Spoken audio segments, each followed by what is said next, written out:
The deafening crack of a gunshot echoed through Weaverville, California, as Eleanor Kennedy pressed her back against the wall of her modest home, her heart pounding wildly in her chest.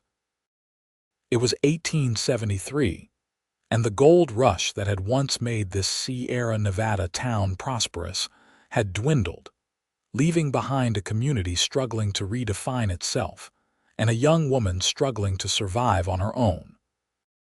The bullet had splintered the wooden frame of her window, a warning from the men who believed they owned this town. Eleanor's fingers trembled as she clutched the deed to her land, the only thing left of her father's legacy. Eleanor was 22, with auburn hair that caught fire in the sunset and green eyes that held both determination and fear in equal measure. She had been alone for 6 months now, ever since consumption had taken her father. The mining company men had begun circling her property like vultures the day after the funeral, offering pitiful sums for land that held the last accessible vein of gold in the county. When polite offers failed, threats began.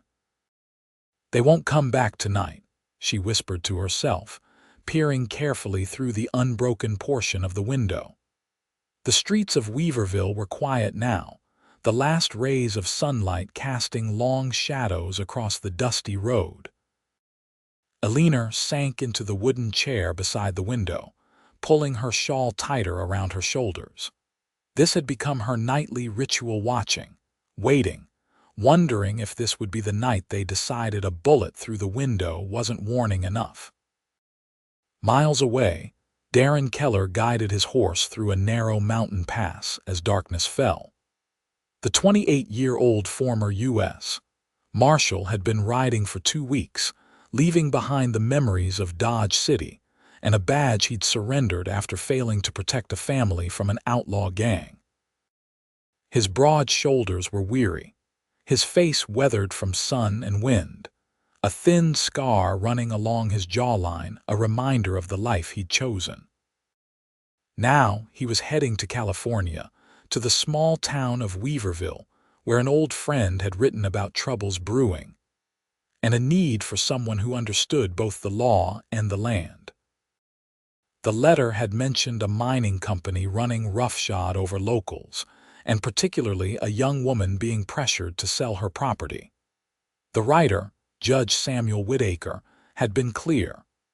"I need someone who remembers what justice means, Darren. The law here bends toward those with gold in their pockets." Eleanor woke with a start, realizing she'd fallen asleep in her chair by the window. The moon was high now, casting silver light across her small sitting room. She lit the lamp on the table beside her, revealing walls lined with bookshelves, her father's prized collection. Theodore Kennedy had been the town's schoolteacher before his illness, and these books were as much her inheritance as the land beneath their home. A sound outside made her freeze. It wasn't the usual threatening voices of the mining company men. This was the soft crunch of footsteps, cautious and measured. Eleanor reached for the rifle she kept propped against the wall, her father's voice echoing in her memory. "A lady should know how to shoot, Ellie, especially in a place where men sometimes forget their manners." The footsteps stopped at her porch. There was a moment of silence, then 3 gentle knocks on the door. "Miss Kennedy?" A deep voice called, quiet but clear in the night stillness. "Judge Whitaker sent me. I'm not here to cause you harm." Eleanor remained silent, rifle ready. Strangers in the night weren't to be trusted, especially not in Weaverville these days. "My name is Darren Keller," the voice continued. "I was a marshal in Kansas. The judge wrote to me about your situation." Eleanor inched toward the door, keeping to the shadows. "The judge didn't mention sending for anyone," she called back. "He wouldn't have had time to tell you. I only received his letter 3 weeks ago." There was a pause. "Miss Kennedy, I understand your caution. I'll come back tomorrow in daylight if you prefer." Something in his voice, a weariness that matched her own, made Eleanor hesitate. Judge Whittaker was one of the few people in town who had stood by her since her father's death, if he had indeed sent for help. "How do I know you're who you claim to be?" she asked. "Fair question." The voice sounded almost amused. "The judge mentioned you're as sharp as your father was. Said Theodore Kennedy taught him more about Thoreau than he'd learned at university." Eleanor's breath caught. That sounded like something the judge would say, and few people outside Weaverville would know her father's passion for transcendentalist literature. Cautiously, she moved to the door, rifle still in hand. She unlatched it and opened it just wide enough to see the man standing on her porch. The moonlight revealed a tall figure with broad shoulders and a face that spoke of hard years. Dark hair, touched with silver at the temples despite his relatively young age, and eyes that held both wariness and kindness. He wore the dust of the trail, but his stance was that of a man accustomed to authority. A gun belt sat naturally at his hip, but his hands were visible and empty at his sides. "Miss Kennedy," he said with a slight nod, "I apologize for arriving so late. The trails aren't safe to travel after dark, but I saw the lamp in your window and thought it best not to wait until morning." Eleanor studied him for a moment longer, then stepped back, opening the door wider. "You'd better come in, Mr. Keller. The mining company has men watching the house. Standing on my porch makes you a target." Darren Keller stepped inside, removing his hat as he crossed the threshold. Eleanor quickly closed and latched the door behind him, then moved to draw the curtains across the now broken window. "They shot at your window," Keller observed, his voice controlled but with an undercurrent of anger. "A warning," Eleanor replied, gesturing for him to sit at the small kitchen table. She kept the rifle near, not yet fully convinced of this stranger's intentions. "They've been escalating. First it was offers to buy, then suggestions that a woman alone couldn't manage, then threats about accidents happening." She straightened her shoulders. "Today they graduated to bullets." Keller set his hat on the table and ran a hand through his hair. "The judge's letter mentioned pressure, but not outright violence." He looked at her directly. "Has the sheriff been informed?" A bitter laugh escaped Eleanor's lips. "Sheriff Mills owns shares in the Argent Mining Company. He suggested I was being hysterical when I reported the threats." Keller's jaw tightened. "I see." Eleanor moved to the stove where a pot of coffee was keeping warm. "Would you like some coffee, Mr. Keller? You look like you've had a long journey." "I'd be grateful," he replied, watching as she poured a cup. When she handed it to him, their fingers brushed briefly, and Eleanor was surprised by the warmth that spread through her at the contact. "The judge wrote that you're holding onto your father's land despite considerable pressure to sell," Keller said after taking a sip of the strong coffee. "He mentioned gold was involved, but not the details." Eleanor settled into the chair opposite him, finally setting the rifle aside but keeping it within reach. "My father discovered a gold vein on our property about a month before he fell ill. He kept it quiet, knowing what would happen if word got out. He told only me and Judge Whittaker, who helped him establish legal ownership of any minerals found on the land." She twisted a strand of auburn hair around her finger, a nervous habit from childhood.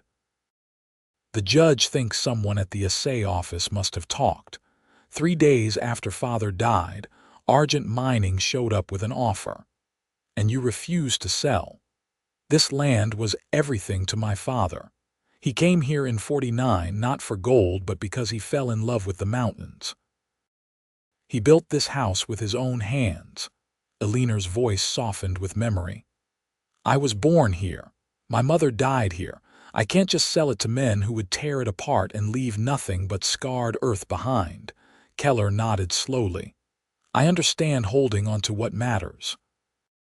His eyes wandered to the bookshelves lining the walls. "You have quite a collection." "My father was the school teacher here for 15 years. Books were his passion." A smile touched her lips for the first time that evening. He used to say that in a town obsessed with what could be dug from the ground, he preferred treasures that sat on shelves. A comfortable silence fell between them as Keller finished his coffee. Eleanor found herself studying him, the way the lamplight caught the angles of his face, the careful way he held the cup, the weathered hands that spoke of work and hardship. "What did the judge tell you about me?" she finally asked. "That you're stubborn as the day is long," Keller replied with the hint of a smile. "That you taught alongside your father and have more education than most men in this town. That you're alone now and facing powerful enemies because of it." "And he asked you to do what exactly?" Keller set the empty cup down. "He asked me to ensure you receive the protection of the law, regardless of who tries to bend it." His expression grew serious. "I'm no longer a marshal, Miss Kennedy. I don't carry a badge. But I still believe in justice, and I owe Judge Whittaker a debt I can never repay." "What kind of debt makes a man travel halfway across the country to help strangers?" Eleanor asked, curiosity overcoming caution. "The kind forged in war," Keller answered simply. "He saved my life at Shiloh, and then saved my future when I returned home broken in ways that didn't show." He shifted in his chair. "But that's a story for another time. Right now, I need to understand exactly what we're facing with Argent Mining." Eleanor appreciated his directness. "The company is owned by William Harrison. He came to Weaverville 5 years ago and has bought up most of the struggling claims. He employs about 30 men, mostly at the larger mine north of town, but he has 4 men who handle his persuasion tactics." Her voice hardened. "Brothers. The Cartwright brothers. They're the ones who have been threatening me. The oldest, Victor, fired the shot today. And the town allows this. Argent Mining pays most of the wages in Weaverville now. The general store, the saloon, even the church, they all depend on miners spending their pay. Few will stand against Harrison." Eleanor sighed. "Judge Whittaker has tried, but he's getting old and his authority only extends so far." Keller was silent for a moment, considering. "Tomorrow I'll speak with the judge, get a better sense of the town, then I'll pay a visit to Sheriff Mills." He looked at Eleanor with an intensity that made her breath catch. "In the meantime, you shouldn't stay here alone tonight. Is there somewhere else you can go? A friend's home, perhaps?" Eleanor shook her head. "I won't be driven from my home, Mr. Keller.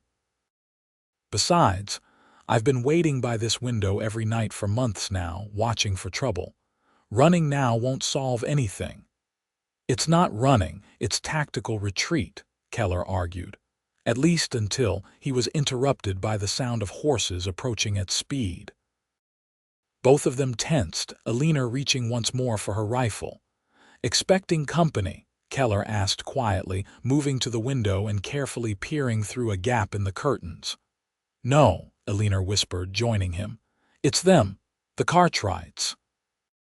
Outside, 4 riders had stopped in front of her house. In the moonlight, she could make out Victor Cartwright's tall form as he dismounted, followed by his 3 brothers. All were armed, and the set of their shoulders told Eleanor they hadn't come for polite conversation. "Miss Kennedy." Victor's voice boomed across the yard. "We need to finish our discussion from earlier. Mr. Harrison has authorized me to increase the offer one last time." Keller moved away from the window, his hand resting on his gun. "4 of them, all armed," he murmured. "And likely emboldened by whiskey, judging by their riding." Eleanor's heart raced. "They've never come at night before." "They probably saw me enter," Keller said grimly. "They're making sure I understand the situation." He turned to Eleanor. "Stay inside. Lock the door behind me." "You can't go out there alone," she protested. "I've faced worse odds." The calm confidence in his voice was almost convincing. "But I need to know you're safe in here." Before she could argue further, Victor's voice came again, closer to the house. "We know you've got company, Miss Kennedy. Your new friend should understand how things work in Weaverville." Keller's expression hardened. "Lock the door," he repeated, then stepped outside before Eleanor could stop him. She hurried to the window, peering around the edge of the curtain. Keller stood on the porch, his stance relaxed but alert, facing the four Cartwright brothers. The contrast was stark. Four rough-looking men, flushed with drink and aggression, facing one steady figure who seemed unmoved by their posturing. "Evening, gentlemen," Keller's voice carried clearly through the night air.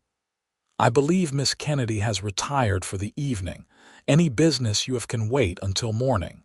Victor Cartwright took a step forward, his hand hovering near his gun. "And who might you be to decide that?" "Name's Darren Keller.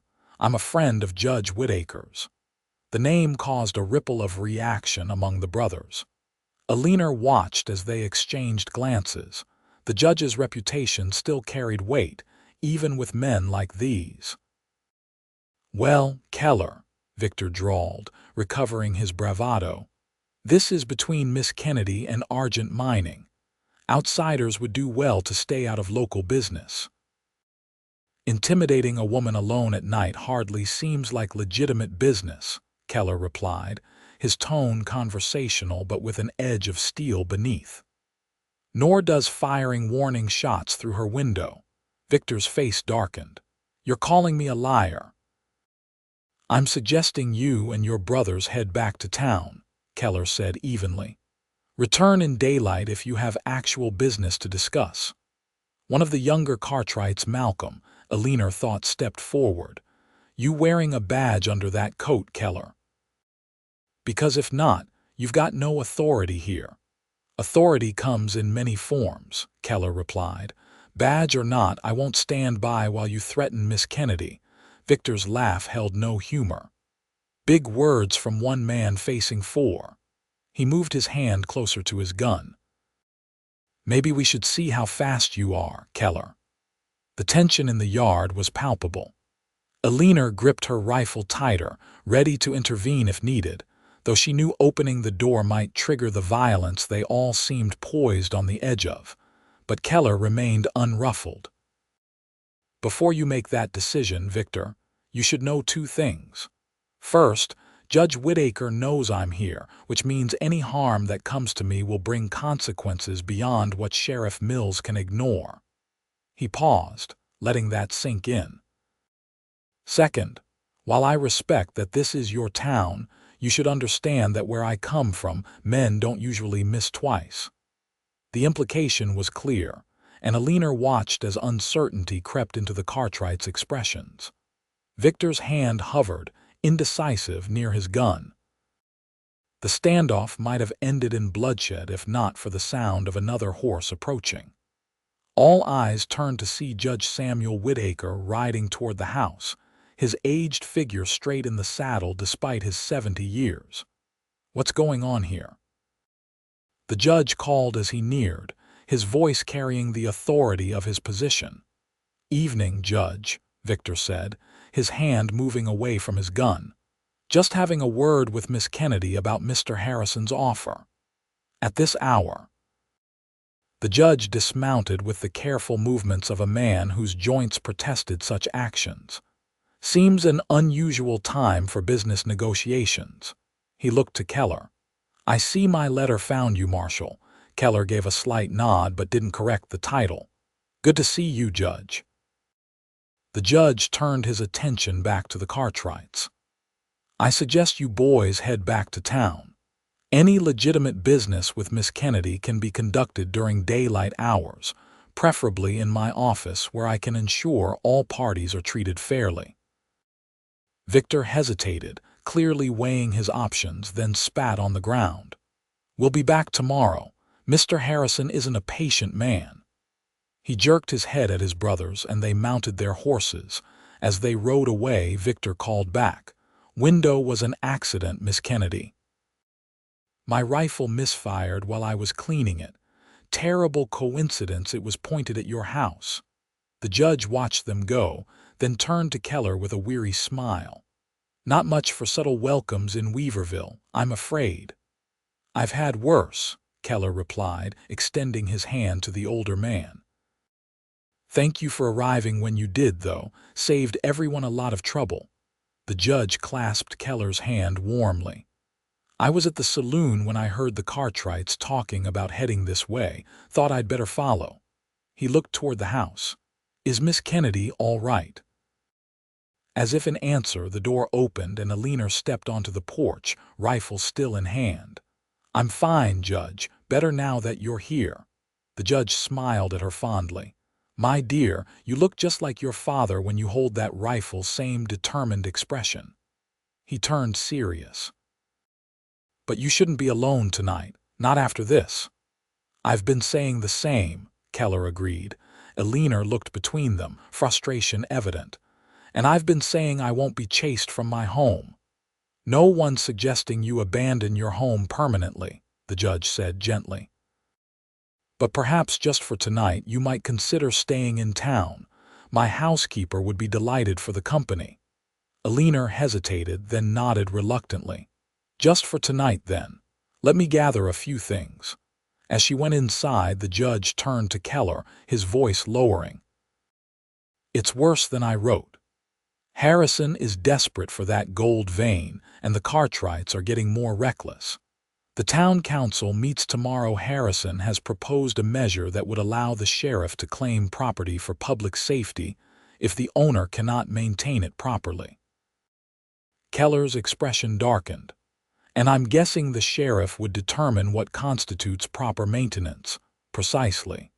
If that measure passes, Eleanor won't need to sell, they'll simply take the land from her. The judge sighed. I've delayed the vote twice, but I'm running out of procedural tricks. Then we need to find another approach, Keller said firmly. One that doesn't rely on the law, since it seems the law here has been compromised. The judge studied him. You're not wearing your badge anymore. May I ask why? A shadow passed over Keller's face. Some things even a badge can't make right. He glanced toward the house. But that's a story for another time. Right now, Miss Kennedy's safety is the priority. Inside, Eleanor quickly packed a small bag with essentials for the night, her mind racing. The arrival of Darren Keller had changed something, brought both hope and increased danger. The Cartwrights would not have come at night if not for his presence. Yet for the first time in months, she felt as though she might not be fighting this battle alone.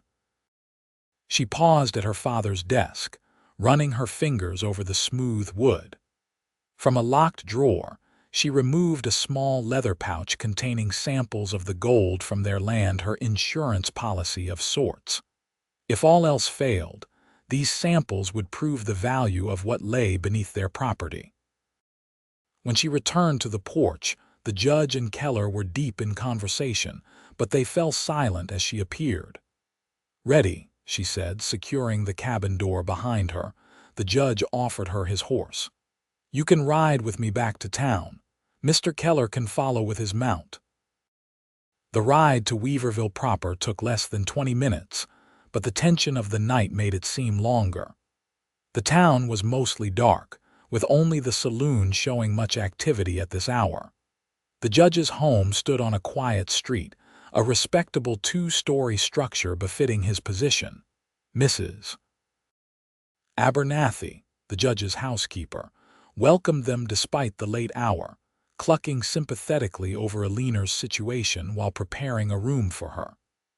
Keller declined the offer to stay, saying he would take a room at the hotel to avoid drawing more attention to the judge's house.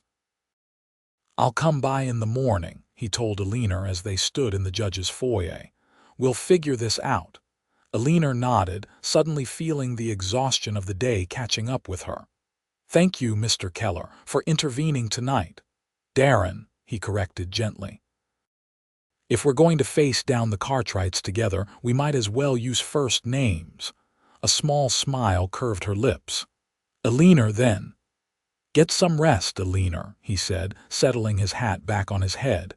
Tomorrow will be a busy day. As he turned to leave, Eleanor called after him. Why did you really come to Weaverville? The judge's letter couldn't have been that persuasive. Darren paused at the door. Let's just say I understand what it's like to stand alone against men who believe money gives them the right to take whatever they want. His eyes met hers, and something in their depths made Eleanor's heart quicken.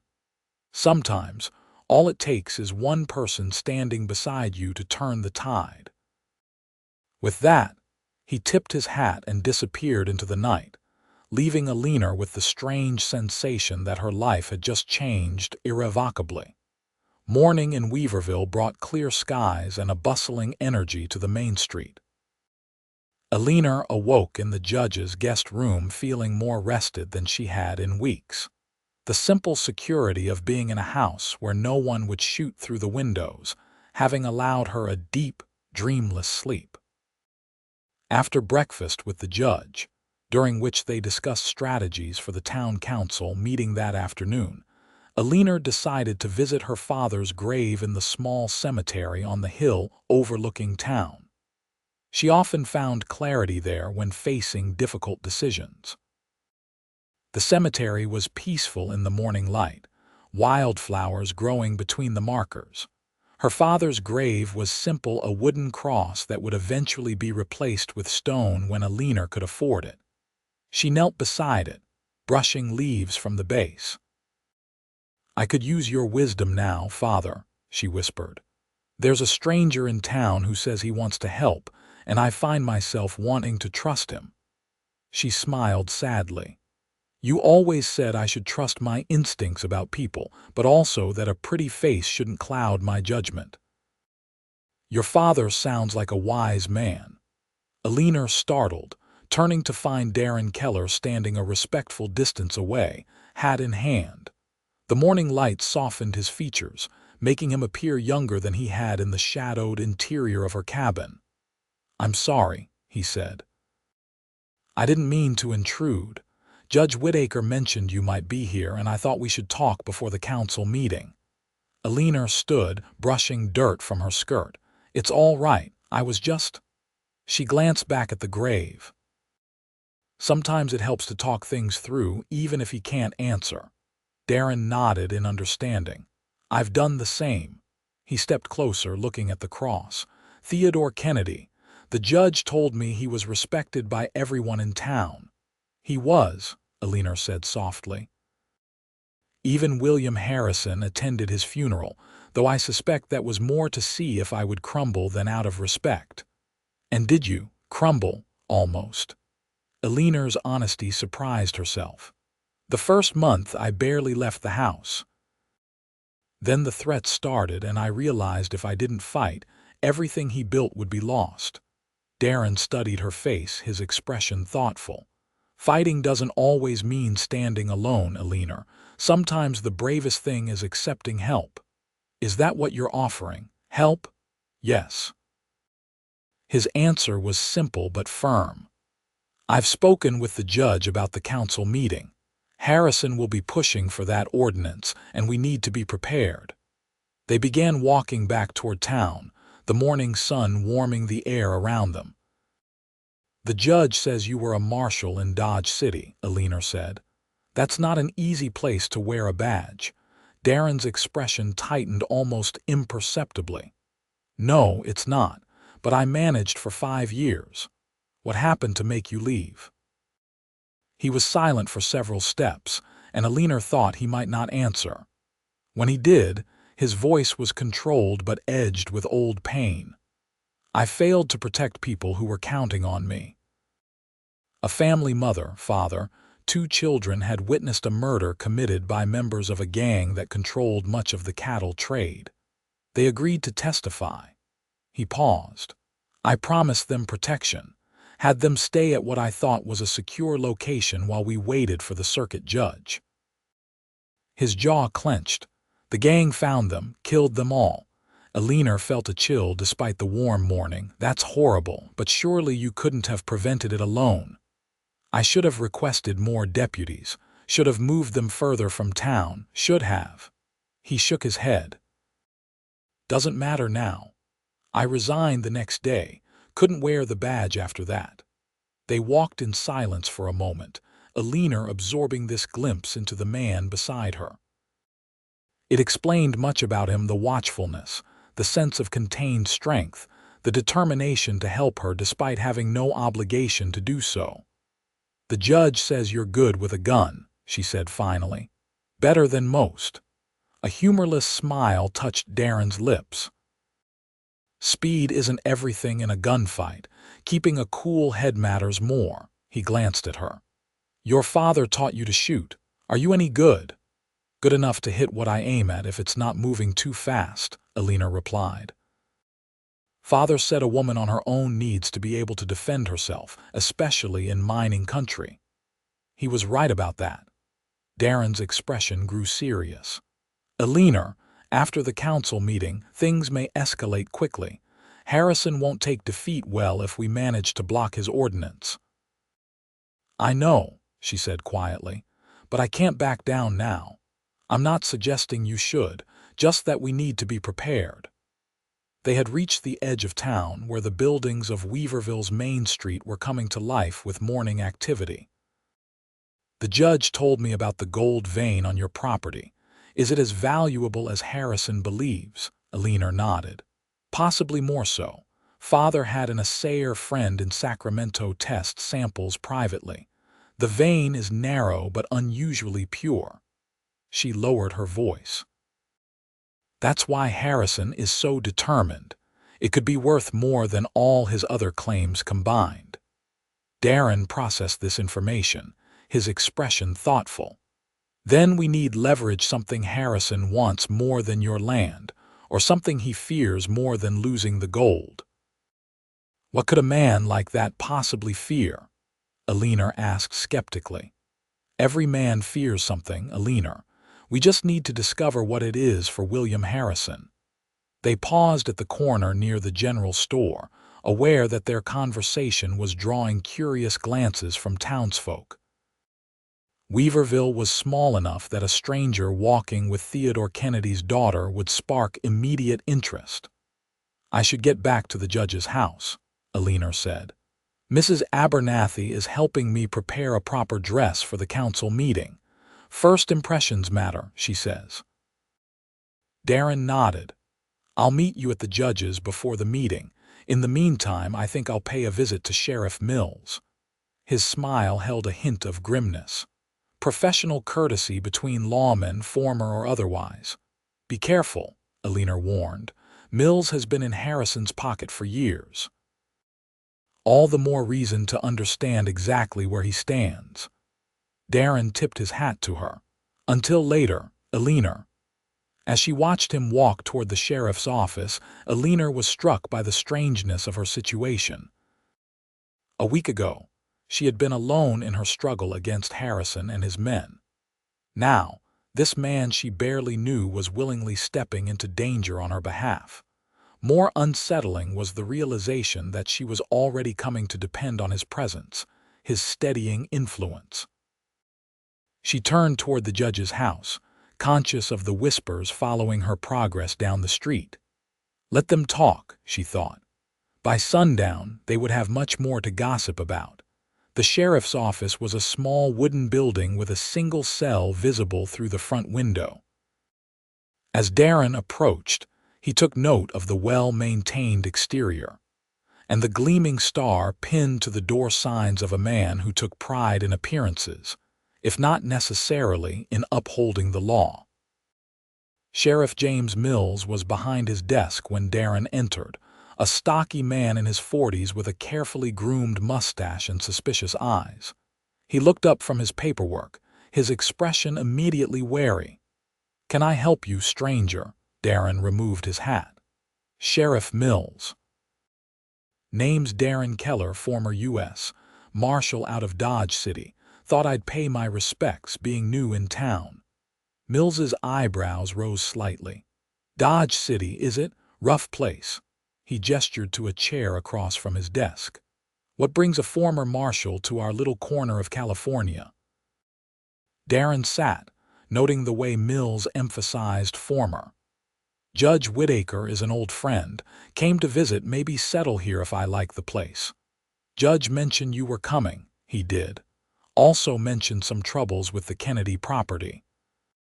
Darren kept his tone casual, watching Mills's reaction carefully. The sheriff's face tightened almost imperceptibly.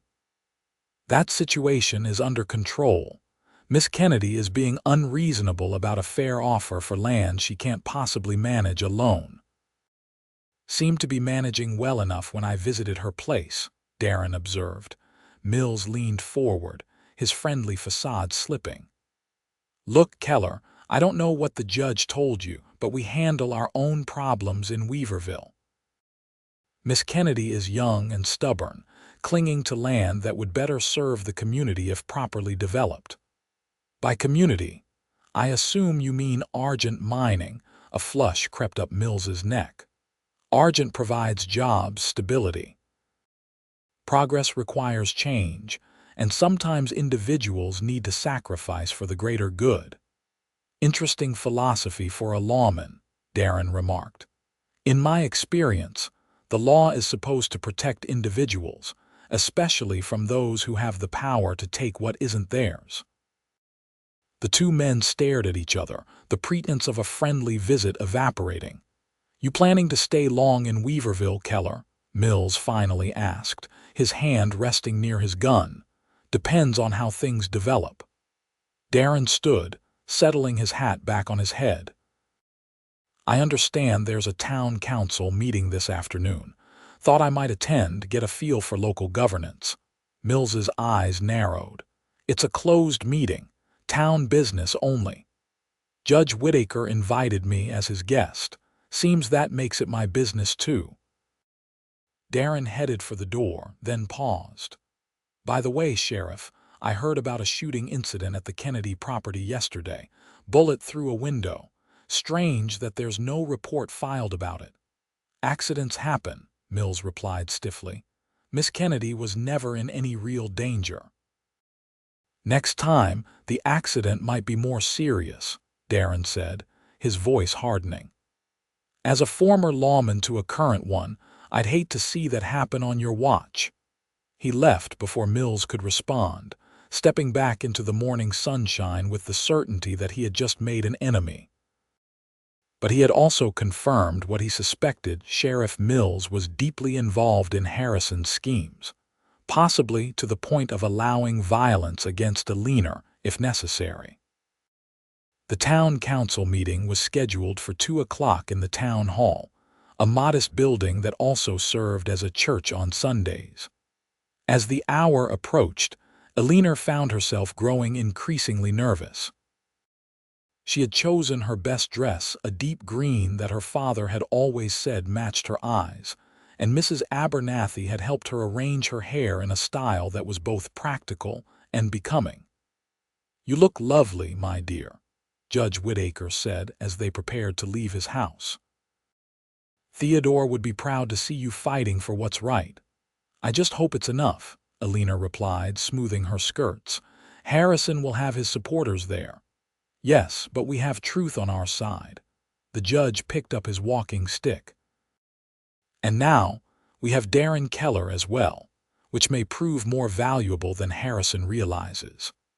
They found Darren waiting for them at the corner near the town hall, looking more formal than Eleanor had yet seen him in a clean shirt and vest, though his gun belt remained in place.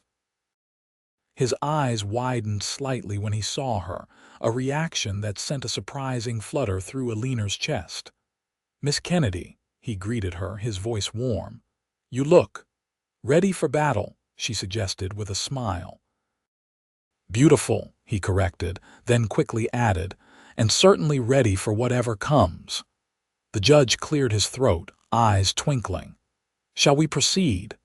Harrison and his cronies will already be inside arranging things to their advantage." The town hall was indeed nearly full when they entered, with William Harrison himself seated prominently near the front.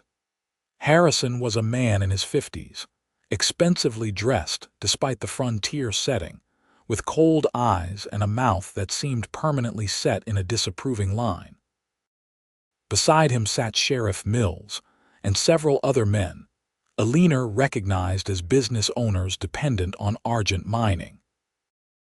A murmur ran through the crowd as they entered, eyes turning to stare at the unusual trio: the aging judge, the determined young woman, and the stranger with the watchful eyes and gun at his hip. Eleanor held her head high, ignoring the whispers as they made their way to seats near the front. Mayor Donovan, a nervous man who had been elected largely due to Harrison's support, called the meeting to order. The usual town business was dealt with quickly: reports on road repairs, discussions about the upcoming harvest festival, approval for funds to expand the schoolhouse. Then Harrison stood, commanding the room's attention with practiced ease. As many of you know, we have on our agenda today a proposed ordinance regarding the maintenance and safety of properties within town limits and the surrounding areas.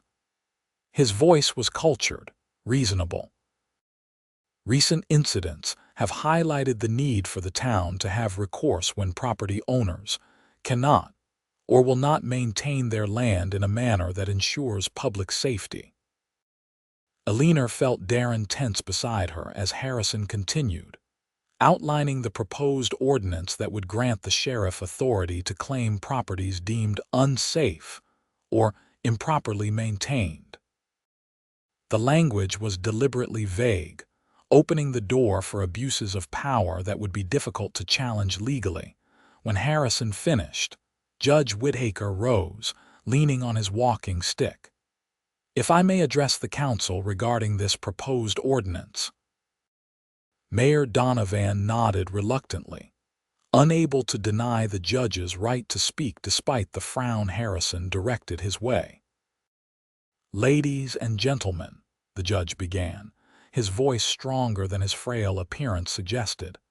"This ordinance, while presented as a measure for public safety, is in fact a thinly veiled attempt to seize private property, specifically the property belonging to Miss Eleanor Kennedy, daughter of our late and respected schoolteacher, Theodore Kennedy." Murmurs rippled through the crowd as the judge continued, detailing the harassment Eleanor had faced since her father's death and the true motivations behind Harrison's interest in her land. He spoke eloquently about the rights of property owners and the dangerous precedent such an ordinance would set. "If this passes," he concluded, "none of your homes or businesses are truly secure. Today it may be Miss Kennedy's land that is coveted, but tomorrow it could be any of yours." The room buzzed with conversation as the judge sat down. Eleanor could see uncertainty on many faces: people who had been prepared to support Harrison now reconsidering their positions. Harrison rose again, his expression thunderous despite his controlled voice. "The judge presents an emotional argument, but one based on unfounded accusations. Argent Mining has been nothing but fair in its dealings with Miss Kennedy, offering far above market value for land she cannot possibly maintain properly as a woman alone." Eleanor felt her cheeks flush with anger at his dismissive tone. Without waiting for an invitation, she stood, facing the council and the assembled townsfolk. "Mr. Harrison speaks of fair offers and proper maintenance," she said clearly, her voice steady despite her racing heart. "Yet he fails to mention that his men have threatened me repeatedly, shot through my window as a warning, and made it clear that my safety is at risk if I do not sell." Sheriff Mills stood abruptly. "That's an outrageous accusation, Miss Kennedy. There's no evidence of any such threats or shootings." "There is evidence," Darren said, rising to stand beside Eleanor. "I witnessed the broken window myself, as did Judge Whittaker. And last night, the Cartwright brothers came to Miss Kennedy's home armed and threatening, making it clear they were acting on Mr. Harrison's instructions." "Who exactly are you, sir?" Harrison demanded, his composure slipping. "Darren Keller, former U.S. Marshal from Dodge City." Darren's voice carried throughout the room. "I've seen operations like yours before, Harrison. Men who use intimidation and violence when money doesn't get them what they want. The tension in the room was palpable now, with townspeople exchanging nervous glances. Sheriff Mills moved his hand to rest near his gun, a gesture that did not go unnoticed by Darren. Mayor Donovan, sweating visibly, attempted to regain control. Perhaps we should postpone the vote on this ordinance until these accusations can be investigated. There's nothing to investigate, Harrison snapped. This is a transparent attempt to block progress in Weaverville. The ordinance is sound and necessary. I call for an immediate vote. The meeting descended into chaos as people began arguing loudly, taking sides in the increasingly heated debate. Eleanor watched as Harrison moved among his supporters, speaking urgently, while the judge did the same with council members he believed might be swayed. Darren leaned close to Eleanor, his breath warm against her ear. This isn't going to be resolved peacefully. Harrison has too much at stake. What can we do? She whispered back. Create a stronger counter-pressure. Darren's eyes scanned the room. Harrison needs to understand that taking your land will cost him more than he gains. Before Eleanor could ask what he meant, Mayor Donovan banged his gavel repeatedly, finally restoring some semblance of order. We will proceed with the vote, he announced, looking resigned. Council members, please indicate your position on the proposed ordinance. Eleanor held her breath as the 7 council members voted one by one. 3 quickly voted in favor of Harrison's most obvious allies. 2 voted against, including Judge Whittaker. With the vote at 3-2, it came down to the final 2 members. Martin Fletcher, who owned the general store, and Edward Wilson, the town's doctor. Fletcher looked torn, his eyes moving between Harrison and the judge. I vote in favor, he finally said, not meeting Eleanor's gaze. For the good of the town's growth. With the vote at 4-2, Dr. Wilson's vote couldn't change the outcome. The ordinance would pass regardless. Wilson, an elderly man who had delivered Eleanor as a baby, stood slowly. I vote against this ordinance, he said firmly. And I wish to register my formal protest at the way this matter has been handled. Mayor Donovan banged his gavel once more. The ordinance passes, 4 votes to 3. It will take effect immediately. A smile of triumph spread across Harrison's face as he looked directly at Eleanor. Sheriff Mills stepped forward, clearly eager to implement the new authority granted to him. Given the recent incidents at the Kennedy property, Mills announced, I believe it falls under the definition of unsafe as outlined in the new ordinance. I will be conducting an official inspection tomorrow morning. Eleanor felt as though the floor had dropped from beneath her feet. They had lost. Within days, perhaps hours, her father's land would be taken from her, and there was nothing she could do about it legally. She became aware of Darren's hand on her elbow, steadying her. This isn't over, he murmured. Trust me. As the meeting broke up, Harrison approached them, his victory making him bold. Miss Kennedy, I remain willing to offer you compensation for your property, despite this unfortunate turn of events. It would be simpler for everyone.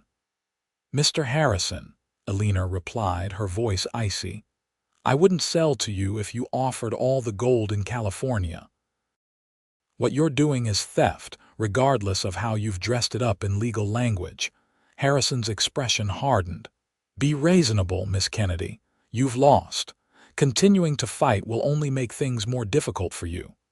His eyes flicked to Darren. And for those who choose to stand with you. Is that a threat, Harrison? Darren asked quietly, merely an observation.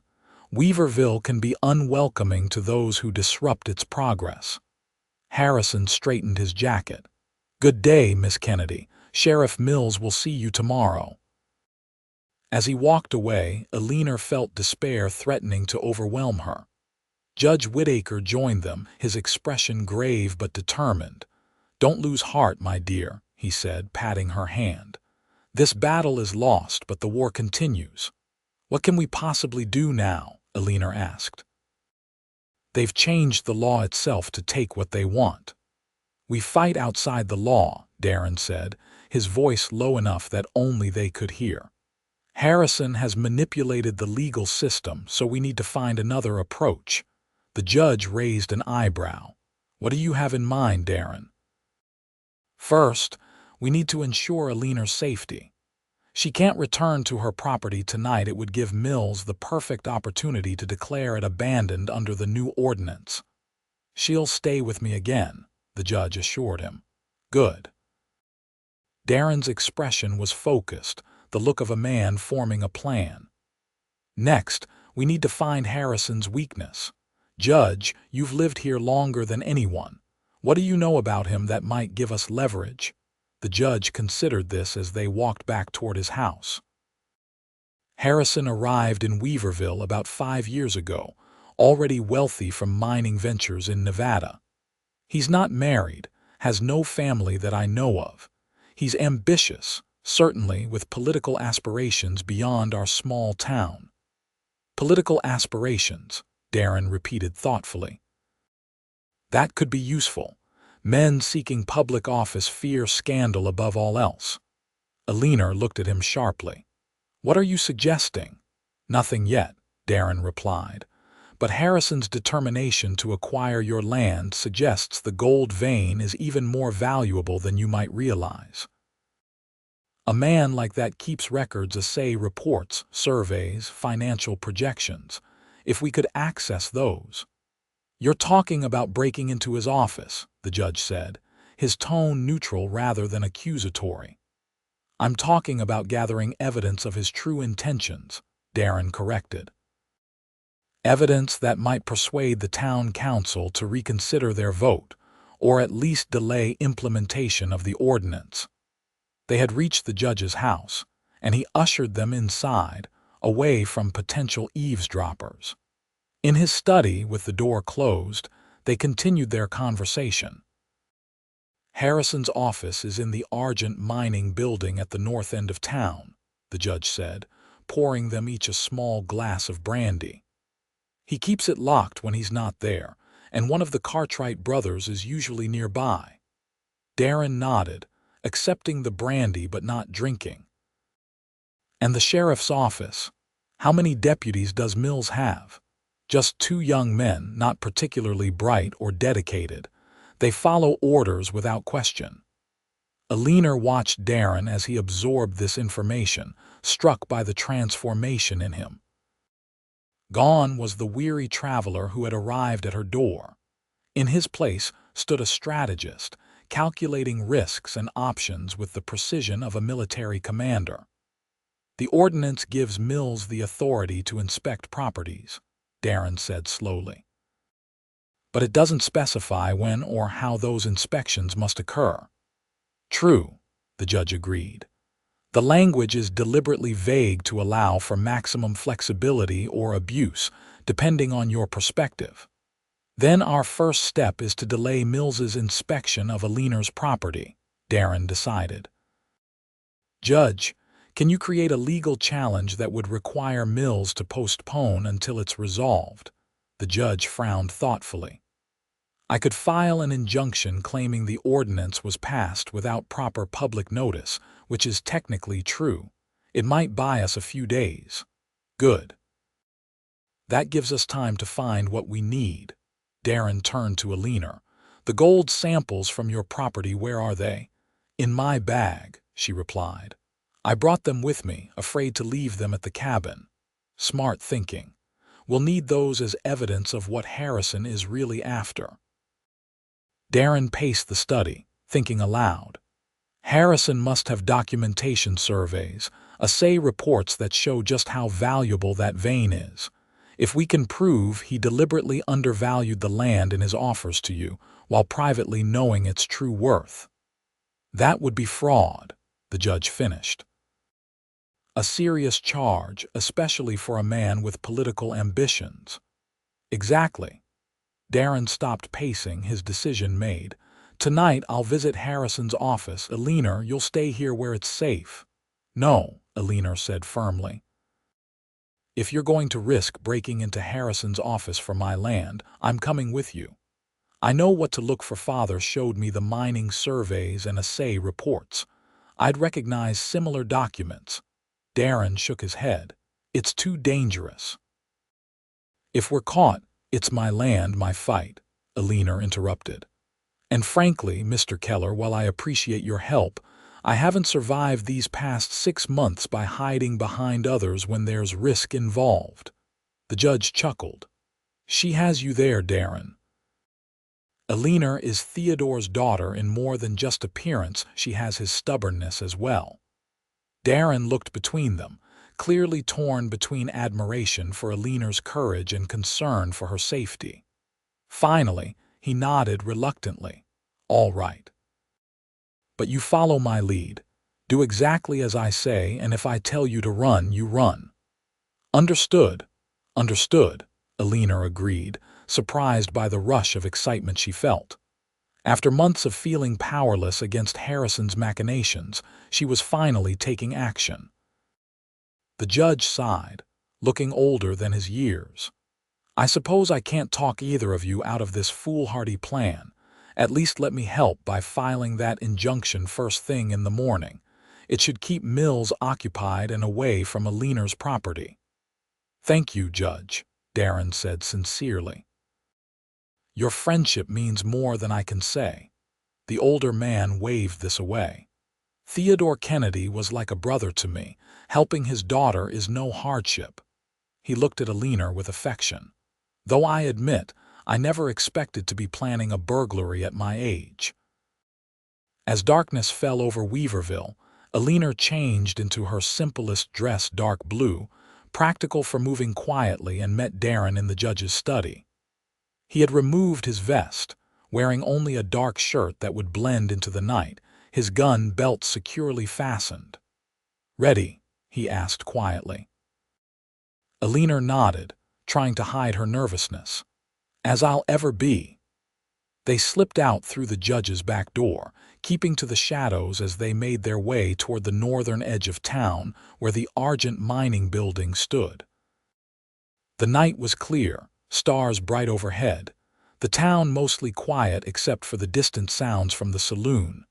As they approached the mining office, Darren pulled Eleanor into the shadow of a nearby building, his hand warm on her arm. "Wait here," he whispered. "I need to check if anyone's guarding the place." He moved silently away, disappearing into the darkness so completely that Eleanor lost sight of him within seconds. She pressed herself against the wall, heart pounding, straining to hear any sound of alarm or confrontation. Minutes passed, each feeling like an hour, before Darren reappeared as silently as he had gone. "Victor Cartwright is inside the saloon," he murmured. "The other brothers aren't in sight.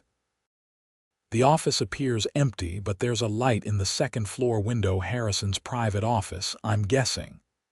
"He often works late," Eleanor confirmed. "Father said he was driven, almost obsessed with expanding his mining operation." Darren nodded. "We'll need to be extremely quiet. Follow me, stay close, and step exactly where I step." They moved across the open space to the back of the Argent building, where a narrow staircase led to the second floor. Darren tested each step carefully before allowing Eleanor to follow, avoiding those that might creak under their weight. At the top, a small landing led to a door locked as expected. Darren knelt, removing something from his pocket that Eleanor couldn't quite see in the darkness. Within moments, she heard a faint click and the door swung open. Inside was a narrow hallway with doors on either side, light spilling from beneath the farthest one. Darren pointed to it, then placed a finger to his lips. They crept forward, pausing to listen at each door they passed. When they reached the lit room, Darren bent to peer through the keyhole, then straightened with a frown. He leaned close to Eleanor's ear, his breath warm against her skin. "Harrison's inside, working at his desk. We'll have to wait." Eleanor nodded, disappointment flooding her. They retreated to one of the dark offices they had passed, slipping inside and closing the door silently behind them. The room was small, filled with filing cabinets and a single desk, barely visible in the faint moonlight through the window. "What now?" Eleanor whispered. "We wait," Darren replied softly. "Harrison will leave eventually. Most men don't work through the night, even ones as driven as him." They settled into a corner where they could watch the door, sitting close together on the floor. The night was growing cooler, and Eleanor shivered slightly in her thin dress. Without a word, Darren shifted closer, his arm moving around her shoulders. The warmth of his body beside hers was comforting, and Eleanor found herself leaning into him despite her usual reserve. "Tell me about Dodge City," she whispered, needing distraction from their tense situation. "Was it as wild as the stories say?" Darren's chuckle was a soft rumble she could feel through his chest. "Wilder, sometimes." Cattle drives brought cowboys with months of wages burning holes in their pockets, eager to spend it all on whiskey and women. "My job was making sure they didn't kill each other in the process." "Were you good at it? Being a marshal, I mean." There was a pause before he answered. "I was. Before the end, at least. I had a reputation for being fair but firm, didn't draw my gun unless absolutely necessary." "Unlike the Cartwrights, who seem eager for any excuse," Eleanor observed. "Men like that compensate for something by threatening violence," Darren said. "Real strength is knowing when not to use force." They fell silent as footsteps sounded in the hallway outside. Harrison's voice drifted through the door, apparently speaking to someone who had arrived. "Need to move quickly. Mills will inspect the property tomorrow, and we can begin preliminary work by the end of the week." A second voice responded, Victor Cartwright. Eleanor realized with a start. "What about Keller? He's becoming a problem." "A temporary one," Harrison replied dismissively. "I've sent a telegram to Dodge City. Our former marshal has quite a history there, it seems. A failed lawman with blood on his hands isn't someone the town will rally behind, especially when they learn the full story." Eleanor felt Darren tense beside her, his arm tightening almost imperceptibly around her shoulders. "And the girl?" Cartwright asked. "Once we have legal possession of the land, Miss Kennedy becomes irrelevant. Perhaps she'll be wise enough to leave Weaverville entirely." Harrison's voice grew fainter as they moved away from the door. "Ensure the men are ready to begin excavation immediately after Mills completes his inspection." Their voices faded completely as they descended the stairs. Moments later, the sound of horses leaving confirmed they had gone. Eleanor turned to Darren in the darkness. "What did he mean about blood on your hands?" Darren was silent for a long moment. When he spoke, his voice was tight with controlled emotion. "The family I told you about, the ones killed while under my protection. Harrison is twisting the truth, making it sound as though I was responsible for their deaths. Were you? Not directly, but I made mistakes, trusted the wrong people, failed to recognize how desperate the gang was to silence those witnesses." His arm slipped from around her shoulders as he stood. "Harrison is right about one thing: when the town hears his version, they'll be less inclined to support us." Eleanor stood as well, reaching for his hand in the darkness. "Then we'd better find evidence compelling enough to override whatever story he plans to tell." Darren squeezed her hand, the simple gesture conveying gratitude for her unwavering support. "Let's get to Harrison's office before he returns." They moved quickly back to the lit room, finding it empty as expected. Harrison's office was luxuriously appointed compared to the rest of the building, with a large desk of polished wood, comfortable chairs, and bookshelves lined with leather-bound volumes. A map of Weaverville and the surrounding area hung on one wall, with various properties marked in different colors. Eleanor immediately spotted her father's land, outlined in red. Darren moved to the desk, carefully sifting through papers while Eleanor examined the map more closely. Other properties were marked in blue or green, but only hers bore the red outline. Beside it, numbers were written in a neat hand figures that made her eyes widen. "Darren," she whispered urgently, "look at this. Harrison has estimated the value of the gold on our land at over $100,000. Darren joined her, whistling softly as he saw the figure. "And how much did he offer you for the property?" $5,000. He said it was generous given the poor condition of the house and the unproven nature of any mineral deposits. "We need to take this map," Darren decided.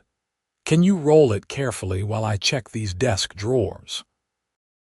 Eleanor carefully removed the map from the wall as Darren continued searching the desk. In a locked bottom drawer, which he opened with the same mysterious tool he'd used on the outside door, they found a leather folder containing exactly what they had hoped for: detailed assay reports showing the exceptional purity of the gold samples from the Kennedy property, along with surveys indicating the likely extent of the vein. Most damning of all was a letter from Harrison to an investor in San Francisco, dated just 2 weeks earlier, outlining his plan to acquire the Kennedy property through legal means and begin extraction immediately, with projected profits that would more than justify our current expenses in securing local cooperation. "This is it," Darren said, his voice tight with excitement. "Proof that Harrison has been deliberately undervaluing the property while knowing its true worth, and evidence that he's been bribing local officials." Eleanor felt a surge of hope for the first time since the council meeting. Will it be enough to convince the town council to reverse their decision? Combined with the judge's testimony, it should be. Harrison's political ambitions won't survive this kind of scandal. Darren carefully replaced everything except the documents they needed, ensuring the desk looked undisturbed. "Let's get out of here before the sound of boots on the stairs silenced him mid-sentence. Someone was returning to the office."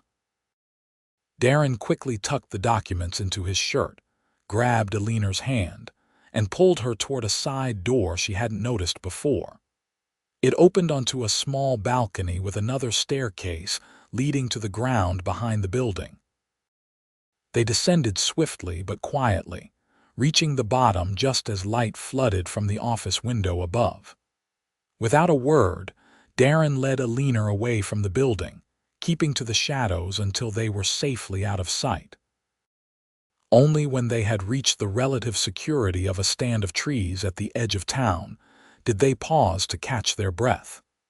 Eleanor realized she was still clutching the rolled map in one hand, Darren's hand in the other. She should have let go, but found herself reluctant to break that connection. "We did it," she whispered, exhilaration making her voice shake slightly. "We actually did it." Darren's face, visible now in the moonlight, broke into a smile that transformed his usually serious expression. "We did. Harrison won't know what hit him." The shared triumph of the moment hung between them, and Eleanor became acutely aware of their closeness, of Darren still holding her hand. His smile faded slowly, replaced by an intensity that made her breath catch. For a heartbeat, she thought he might kiss her, almost hoped he would. Instead, he gently released her hand. "We should get back to the judge's house. It's not safe to be out here longer than necessary." Eleanor nodded, ignoring the pang of disappointment. "Of course." They made their way back through town, staying alert for any sign of the Cartwrights or Sheriff Mills. The judge was waiting anxiously in his study, relief flooding his face when they appeared unharmed. "Thank God," he said, pouring them each a generous measure of brandy. "I was beginning to fear the worst." "We not only got in and out safely," Darren told him, spreading the documents on the desk. We found exactly what we needed. The judge examined the evidence with growing excitement. This is more than enough to challenge the ordinance. Harrison has been operating a confidence scheme, plain and simple. He looked up at them, eyes bright despite the late hour. My dear, your father would be so proud of your courage tonight. Eleanor felt tears threaten at the mention of her father. I just want to protect what he built. And you will, the judge assured her. First thing tomorrow, I'll file that injunction to delay Mills's inspection. Then I'll call an emergency meeting of the town council for the following day to present this evidence. Harrison won't give up easily, Darren warned. When he discovers these documents are missing, he'll know someone was in his office. The Cartwrights will be looking for us. Then you two should leave Weaverville temporarily, the judge suggested. Just until the council meeting. I have a small cabin about 10 miles from here in the foothills. Few people know about it. Eleanor started to protest, but Darren cut her off. The judge is right. Harrison will be furious when he realizes what's happened. The cabin would give us a safe place to wait while the judge prepares the legal challenge. What about my property? Eleanor asked. If Mills goes there for his inspection and finds it empty, I'll ensure the injunction is filed before Mills can act, the judge promised. And I'll have my housekeeper, Mrs. Abernathy, stay at your cabin to prevent any claim of abandonment. Mrs. Abernathy is 70 years old, Eleanor objected. I can't ask her to put herself at risk. Gertrude Abernathy is tougher than she looks, the judge replied with a chuckle. Her late husband was a Texas Ranger, and she can handle a shotgun as well as any man in Weaverville. The Cartwrights know it. Too, they won't risk harming her. The plan settled, they spent the next hour preparing for their temporary departure. The judge provided them with supplies, including food, blankets, and ammunition for Darren's gun. By the time the eastern sky began to lighten, they were ready to leave. Be careful, both of you, the judge said as he walked them to the stable behind his house. Harrison has more at stake than just the gold, his reputation, his political future. That makes him dangerous. We'll be back in time for the council meeting, Darren assured him, checking the saddle on the horse the judge had provided for Eleanor. 2 days at most. As they rode out of Weaverville in the gray light of dawn, Eleanor felt a curious mix of emotions: fear of Harrison's reaction when he discovered the theft, worry about leaving her property unprotected despite Mrs. Abernathy's presence, and yet underneath it all, an unexpected excitement. She was riding into the wilderness with a man she barely knew, but had come to trust implicitly in the span of 2 days. More unsettling was her growing awareness of him not just as an ally, but as a man. The way his hands had steadied her as she mounted the horse, the quiet confidence in his voice as he guided them along the trail, the memory of his arm around her shoulders in the darkness of the office, all of it stirred feelings she had never experienced before. As they climbed higher into the foothills, the sun rose fully, casting golden light across the landscape. The trail narrowed, forcing them to ride single file, Darren leading the way with the easy seat of a man accustomed to long hours in the saddle. Eleanor found herself studying the breadth of his shoulders, the way he automatically checked their surroundings with the alertness of a seasoned lawman. How much farther? She called as they crossed a small stream, the horses' hooves splashing in the clear water. Not far now, Darren replied, turning in his saddle to look back at her. The judge said the cabin is just beyond the next ridge. How are you holding up? I'm fine, Eleanor assured him. I've been riding since I was a child. Father believed girls should learn the same skills as boys. Darren smiled. Your father sounds like a man ahead of his time. He was. Eleanor felt the familiar pang of loss, but it was gentler now, softened by the passage of time. He would have liked you, I think. He valued directness and honesty above all else. High praise, Darren said. I hope I would have deserved it. They continued in companionable silence, the trail winding through pine forests that provided welcome shade from the strengthening sun. By mid-morning they crested the ridge the judge had mentioned, and below them, nestled in a small clearing, stood a modest log cabin with a stone chimney. There it is, Darren said, pointing. Looks peaceful enough. They approached cautiously nonetheless, Darren's hand resting near his gun as they rode into the clearing. The cabin appeared undisturbed, its door securely closed, no signs of recent visitors. Wait here, Darren instructed, dismounting and drawing his gun. He approached the cabin slowly, checking the perimeter before trying the door. It opened at his touch and he disappeared inside. Moments later he emerged. All clear. No one's been here in some time from the looks of it. Eleanor dismounted, stretching her legs after the long ride. The clearing was beautiful, surrounded by tall pines, with wildflowers dotting the grass and the sound of a nearby stream providing a soothing backdrop. Inside, the cabin was simple but comfortable, a main room with a stone fireplace, a small kitchen area, and a separate bedroom. A thick layer of dust covered everything, but otherwise, it was in good condition. The judge mentioned he hasn't used this place in years, Darren said, opening windows to let in fresh air. It was a hunting cabin originally built by his father. Eleanor began wiping dust from the table and chairs while Darren brought in their supplies. Working together, they soon had the cabin reasonably clean. A fire started in the fireplace to ward off the mountain chill, and their provisions organized. We should check our evidence again, Eleanor suggested as they finished. Make sure we haven't missed anything important. They spread the documents on the freshly cleaned table. The map showing her property outlined in red with the estimated value of the gold vein. The assay reports confirming the exceptional purity of the samples, and Harrison's incriminating letter to his San Francisco investor.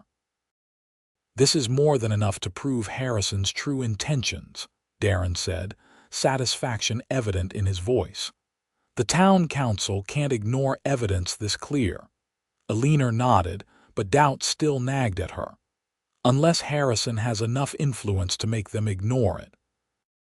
He's been bribing officials, the sheriff, certainly, and possibly others. That's why we need to present this publicly, at an open council meeting where the whole town can witness it, Darren replied. Harrison's power comes from operating in the shadows. Brought into the light, his schemes won't stand. As evening approached, they prepared a simple meal from their supplies. The domesticity of cooking together in the small cabin created an intimacy neither had anticipated. Eleanor found herself acutely aware of every movement Darren made, every accidental brush of hands as they worked side by side. They ate by firelight, the warm glow softening the angles of Darren's face, highlighting the silver at his temples. Eleanor wondered what experiences had put those strands there, what hardships had etched the lines around his eyes. She wanted to ask but hesitated, unsure if the questions would be welcome. As if sensing her thoughts, Darren spoke. You're wondering about what Harrison said about blood on my hands. Eleanor looked up, meeting his gaze across the table. I trust you, Darren. Whatever happened in Dodge City, I know you're a good man. His smile was sad. Your faith might be misplaced. I made mistakes that cost innocent lives. Tell me, she said gently. Not because I doubt you, but because I want to understand what brought you here to Weaverville to me. Darren was silent for a long moment, staring into the fire. When he finally spoke, his voice was low but steady. The Blackwell gang controlled much of the cattle business in Kansas, mostly through intimidation and violence. They'd been operating for years before I became marshal, too powerful for any one lawman to challenge directly. But then they made a mistake, killed a farmer and his son over a water rights dispute, but didn't realize the man's wife and daughter were hiding in the root cellar. They saw everything, could identify the killers. He paused, swirling the coffee in his cup. I convinced them to testify. Promised I'd keep them safe until the circuit judge arrived. I kept them in a hotel room, posted guards, did everything by the book. His jaw tightened. What I didn't know was that one of my deputies had been bought by the Blackwells. He told them exactly where the witnesses were when the guards changed everything. "Oh, Darren," Eleanor said softly, reaching across the table to touch his hand. "They killed them all, the woman, her daughter, and the 2 guards who tried to protect them, by the time I got there." He closed his eyes briefly. "I tracked down the gang members responsible. There was a shootout. 3 of them died, including the youngest Blackwell son. The others escaped, including the deputy who had betrayed me." "That's why you resigned your badge," Eleanor realized. "Not because you failed, but because the system itself failed." Darren nodded slowly. "I couldn't wear that star anymore, not when it hadn't been enough to protect those who trusted me, not when one of my own men had been corrupt." He looked at her directly. "Harrison will use this story against me, twist it to make me sound like a lawman who couldn't maintain order, who got innocents killed. And in some ways, he wouldn't be wrong." Eleanor tightened her grip on his hand. "He would be wrong. You did everything you could to uphold the law. That others chose to break it isn't your failure." She held his gaze steadily. "And it doesn't change who you are now, a man who rode to Weaverville to help a woman he'd never met, because an old friend asked him to." Something shifted in Darren's eyes, a lightening, as if a burden had been partially lifted. His hand turned beneath hers, fingers intertwining with her own. "Thank you," he said simply, "for listening, for understanding." The moment stretched between them, charged with unspoken emotions. Eleanor was acutely aware of their joined hands, of the firelight dancing across his face, of the isolation that surrounded them in this mountain cabin, no one for miles. No expectations or judgments. Darren seemed to realize the same thing. He gently withdrew his hand, standing to clear their dishes. "It's getting late. You should take the bedroom. I'll sleep out here by the fire." Eleanor nodded, disappointed but understanding his restraint.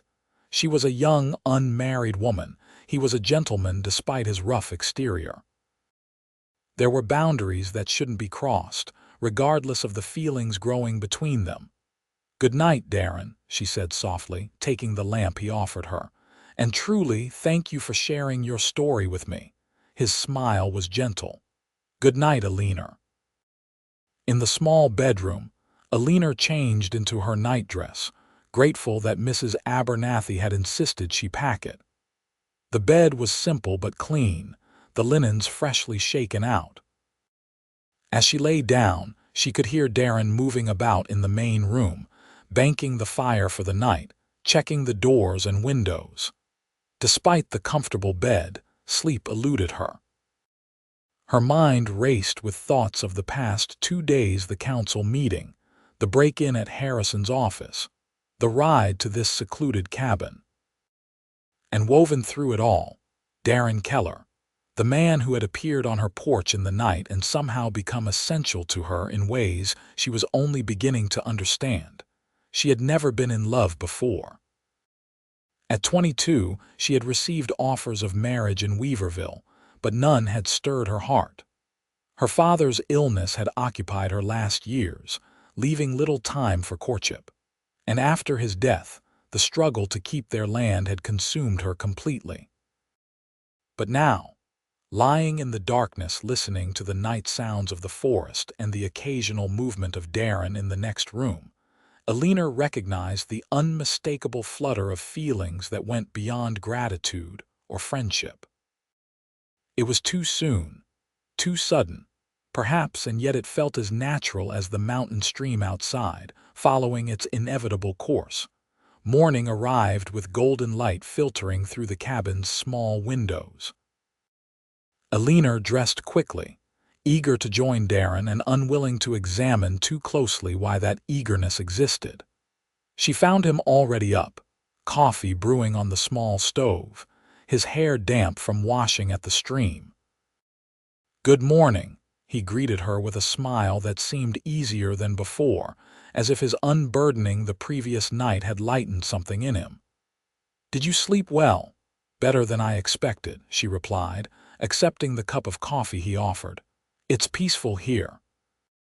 I can see why the judge's father chose this spot."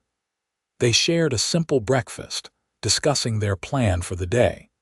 They would remain at the cabin until tomorrow morning, then ride back to Weaverville in time for the emergency council meeting the judge would have arranged. "What will you do after this is resolved?" Eleanor asked, the question that had been weighing on her mind finally finding voice. "Will you stay in Weaverville?" Darren looked up, something unreadable in his expression. "I haven't thought that far ahead. When the judge's letter reached me, I was drifting, no real destination in mind." "And now," Eleanor pressed gently. He was silent for a moment, his eyes meeting hers across the table. "Now I'm finding reasons to consider staying." The simple statement sent warmth spreading through Eleanor's chest. Before she could respond, however, the sound of approaching horses shattered the morning quiet. Darren was on his feet instantly, gun drawn. "Get back from the windows," he ordered, his voice dropping to the authoritative tone of the marshal he had once been. Eleanor complied, moving to the far side of the cabin as Darren carefully peered through a gap in the curtains. "How many?" she whispered. "3 riders." Moving slowly like they're searching. His face hardened. "It's the Cartwrights, Victor, and 2 of his brothers." Alarm shot through Eleanor. "How did they find us?" "Harrison must have discovered the missing documents this morning. The judge's cabin would be an obvious place to look." Darren moved quickly to the table, gathering their evidence and tucking it securely inside his shirt. "We need to leave, now, out the back, through the trees. The horses are still saddled from when I checked them this morning." The Cartwrights' voices carried clearly now, close enough that Eleanor could make out Victor's distinctive drawl, as he directed his brothers to spread out and surround the cabin. Darren took her hand, leading her toward the back door. "Stay low, move quickly, and don't stop until you reach the horses," he instructed. "If we're separated, keep riding toward Weaverville. Get these documents to the judge." Eleanor's heart pounded as Darren eased the back door open, checking for any sign of the Cartwrights. The way appeared clear. The brothers had approached from the front, not yet positioning themselves around the entire cabin. "Now," Darren whispered, and they slipped outside, staying close to the cabin wall until they reached the corner. The horses were tethered at the edge of the trees, perhaps 30 yards away across open ground. Darren signaled for Eleanor to wait, then darted forward, keeping low. He had covered half the distance when a shout came from the front of the cabin. "They're running. Around back." Gunfire erupted, bullets splintering wood near where Darren crouched. He returned fire, providing cover as he yelled to Eleanor, "Run! Now!" Eleanor gathered her skirts and ran as she'd never run before, zigzagging toward the trees where the horses waited nervously, pulling at their tethers. More shots rang out, but she didn't look back, focusing only on reaching the horses, on survival. She reached her mount first, untying it quickly as Darren provided covering fire. He joined her seconds later, swinging into his saddle with fluid grace despite the urgent situation. "Ride," he commanded, spurring his horse forward as another volley of bullets tore through the leaves around them. Eleanor followed, ducking low over her horse's neck as they galloped into the dense forest. The Cartwrights' shouts faded behind them, but she knew they would be mounting their own horses, giving chase. Darren led them along a narrow game trail, pushing deeper into the wilderness rather than heading directly back toward Weaverville. The path wound steeply uphill, forcing their horses to slow from a gallop to a careful climb. "Where are we going?" Eleanor called, branches whipping past her face as she struggled to keep up. "Higher ground," Darren replied without turning. "We need to lose them before we head back to town." The judge mentioned an old mining trail that crosses the ridge. It should connect to the main road miles from here. They rode hard for nearly an hour, the sound of pursuit gradually fading behind them. The forest grew thinner as they climbed, giving way to rocky terrain where their horses picked their way carefully among loose stones and exposed roots. Finally, as they reached a high pass between two peaks, Darren signaled for them to stop, listening intently. The only sounds were their horses' labored breathing and the distant cry of an eagle. "I think we've lost them," he said, dismounting to check his horse's legs for injury. "They'll be searching the lower trails, expecting us to head straight for town." Eleanor slid from her saddle, legs shaky from the hard ride. The mountain air was thin at this elevation, making her light-headed as she caught her breath. "What now?" "We rest the horses for a few minutes, then take the mining trail down the other side. It's longer, but it should bring us to the road about 5 miles east of Weaverville." Darren's expression was grim. "The Cartwrights will report back to Harrison that we escaped. He'll know we're coming back with the evidence." "He might try to stop the council meeting," Eleanor realized. "Or ensure we never reach it." Darren checked his gun, counting his remaining bullets. "The judge will proceed with or without us, but Harrison will do everything possible to prevent these documents from being presented publicly." As they rested, clouds gathered over the mountains, the bright morning giving way to the threat of afternoon storms. Eleanor shivered in her light dress, unprepared for the chill at this elevation. Noticing, Darren removed his jacket and draped it around her shoulders. "The temperature drops quickly up here," he said, his hands lingering briefly on her shoulders. "We should get moving before the weather turns." The jacket carried his warmth and scent, enveloping Eleanor in a comfort that went beyond the physical protection it offered. She pulled it closer around herself, touched by the simple gesture of care. The mining trail proved to be barely more than a narrow ledge in places, winding down the mountainside in treacherous switchbacks. They dismounted to lead their horses through the worst sections, the animals picking their way cautiously over loose rock. By mid-afternoon, the first raindrops began to fall, quickly turning into a steady downpour that reduced visibility and made the trail slick and dangerous. They were forced to seek shelter in a shallow cave formed by an overhanging rock, the space barely large enough for them and their horses. Soaked and chilled, they huddled together as thunder rumbled across the mountains. Eleanor's dress clung to her, her hair plastered to her face despite the protection of Darren's jacket. He didn't look much better, his shirt sodden, water dripping from his hair. "Some adventure this turned out to be," Eleanor said, trying to inject humor into their miserable situation. "I don't think this is what the judge had in mind when he suggested his cabin as a safe haven." Darren laughed, the sound warming the cold space between them. "Probably not, though I've been in worse situations." He checked the documents inside his shirt, relieved to find them mostly dry. "At least our evidence survived." Eleanor watched as he carefully refolded the papers, struck by how much had changed in just 3 days. From a woman facing the loss of her home alone, she had become part of something larger, a fight for justice that extended beyond her personal concerns.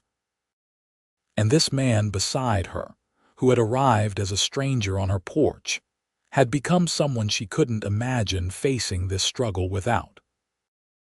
It wasn't just his courage or his skills that had earned her trust, but the glimpses of vulnerability he had allowed her to see, the genuine care he had shown for her welfare above his own.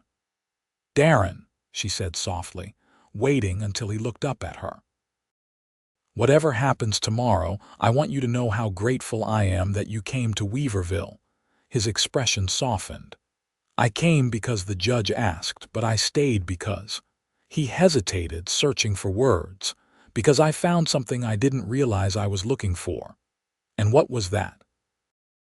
Eleanor asked, her heart beating faster. "Purpose again. A reason to use the skills I have for something that matters." He met her eyes directly. "And someone worth fighting for." The simple honesty of his words struck Eleanor deeply. Before she could respond, he continued, "When I arrived at your door that first night, you were waiting by the window, watching for trouble. I've been thinking about that, how long you've been standing guard alone, how exhausting that must have been." "It was," she admitted. "Every night, waiting for the Cartwrights to make good on their threats, wondering if that would be the night they decided warnings weren't enough." Darren moved closer, his hand finding hers in the dim light of their shelter. "You've waited long enough, Eleanor. Whatever happens with Harrison and the gold, you shouldn't have to face it alone anymore." The implication of his words hung between them, a promise not fully articulated but clear nonetheless. Eleanor's breath caught, her heart pounding so loudly she was certain he must hear it. "Are you offering to stay?" she asked, needing the certainty of a direct answer.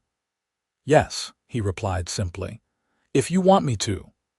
Outside, the storm continued to rage, but within their small shelter, something new and fragile was taking shape. Eleanor looked at their joined hands, then up to meet Darren's gaze. "I do want you to stay," she said, her voice steady despite the emotions coursing through her. "Not just because I need help fighting Harrison, but because—" She took a deep breath. "Because these past few days have shown me what it could be like to have someone to share the burden with, someone who understands." Darren's hand tightened around hers. "Eleanor," he began, then stopped, seeming to struggle for words. Instead of speaking further, he leaned forward slowly, giving her every opportunity to pull away. She didn't. Her eyes closed as his lips met hers, gentle at first, then with growing certainty as she responded. His hand came up to cup her face, thumb brushing her cheek with a tenderness that made her heart ache. When they finally parted, Eleanor felt as though something fundamental had shifted in her world.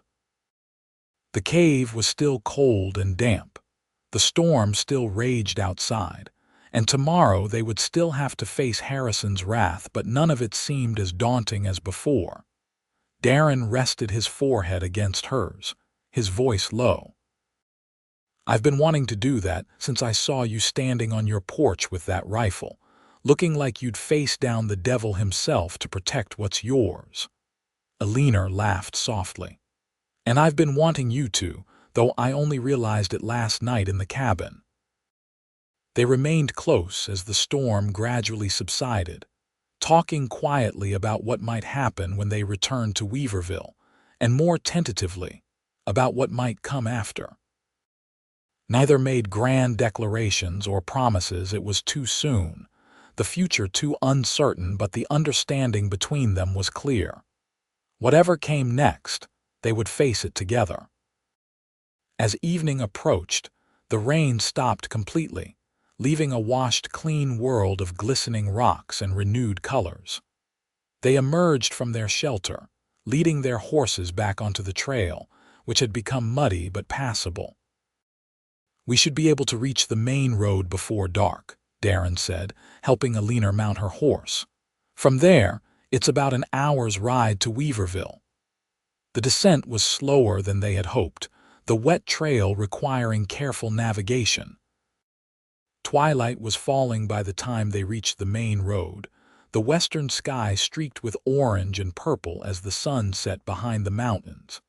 They mounted and set off toward town at a steady pace, both alert for any sign of the Cartwrights or other threats. The road was quiet, the storm having driven most travelers to seek shelter.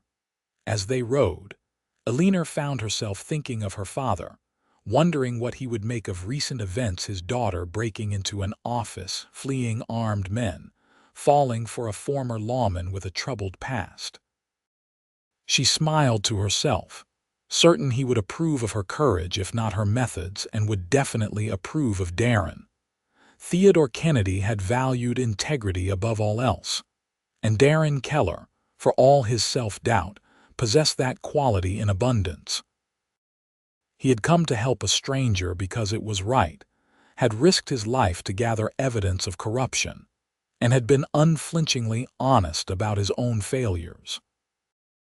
These thoughts kept her company as they rode through the gathering darkness, the lights of Weaverville appearing in the distance just as the first stars began to emerge overhead.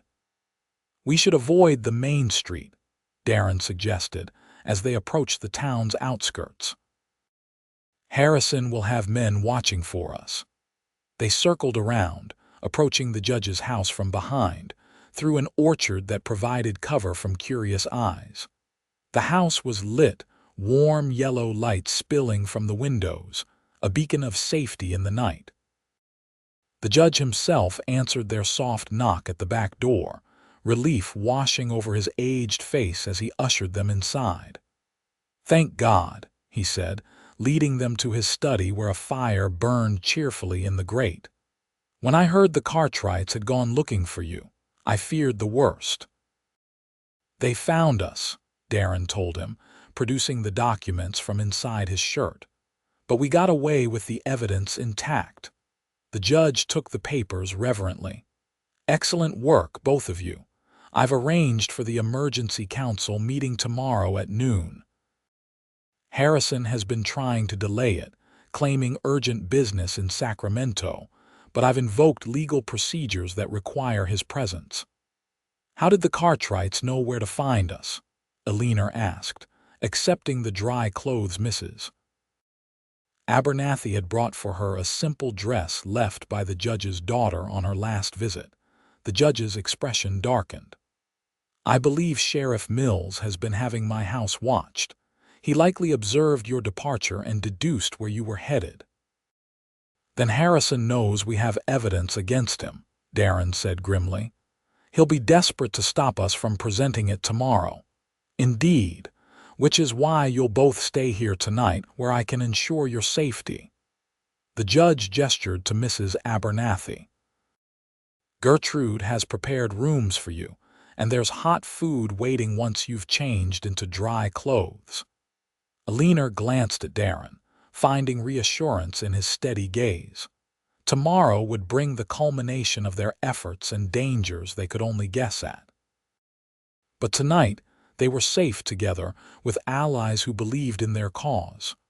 "Oh, I nearly forgot," the judge added.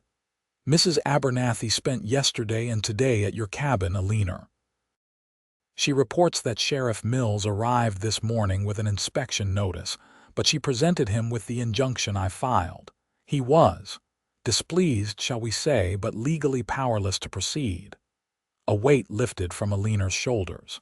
"Thank you, Judge, and please thank Mrs. Abernathy for her courage." The housekeeper, overhearing, waved away the thanks. "Nonsense, child.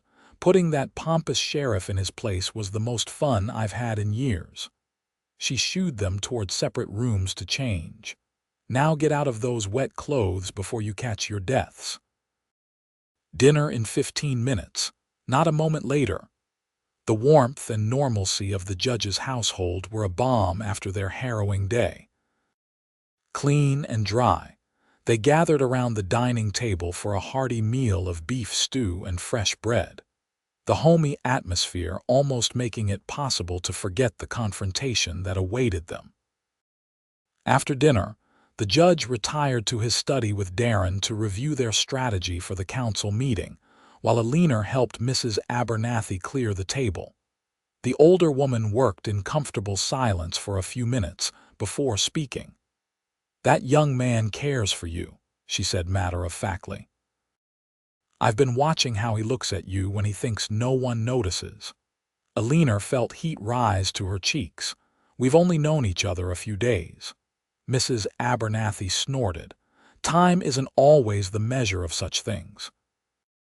My Edward proposed 3 days after we met, and we had 42 good years together before God called him home." She patted Eleanor's hand. "When it's right, you know it, however long it's been." Before Eleanor could respond, Darren and the judge returned from the study, the older man looking satisfied with their preparations for the next day. "Everything is in order," the judge announced. "We should all get some rest. Tomorrow will be challenging, but I believe justice will prevail."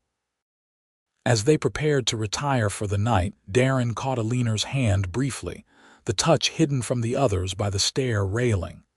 "Sleep well," he said softly. "Tomorrow we end this."